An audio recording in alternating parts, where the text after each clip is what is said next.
Gjatë fitores së fundit të Bazelit ndaj Zyrhiut kishte një përplasje mes dy futbollistëve shqiptar, Xherdan Shaqiri dhe Lindrit Kamberi.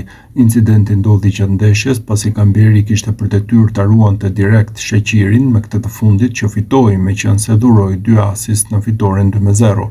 Sidoqoftë, ajo që ra në sy ishte përplasja gjatë ndeshjes ku Kamberi e shtyu Shaqirin dhe shihen duke u fjalosur, por gjithçka mbyllet shpejt. Shaqiri beson se e tërë kjo ndodhi për shkak se Kamberi po bënte ndërhyrje agresive vetëm që të mos e linte atë të luante ndeshjen e tij.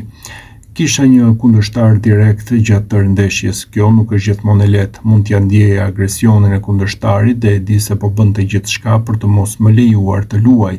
Sidoqoftë, isha në gjendje ta bëja që prezenca ime të ndihej sërish, deklaroi Shaqiri, kurse Kamberi u shpreh se e shijoi këtë përballje me Shaqirin dhe që gjithçka mbetet në fushë. Sigurisht kishim një betejë të bukur, kishte disa shkëmbime fjalësh, por gjithçka mbetet në fushë, u shpreh shkurtimisht ai. Kamberi u lavdërua për paraqitjen e bërë te Zyrhiu pavarësisht kësaj humbjeje nga Bazeli. Kujtojmë se qendërmbrojtësi së fundmi konfirmoi se është i interesuar për ta përfaqësuar Kosovën, por që ende nuk është kontaktuar nga përzgjedhësi Franco Foda.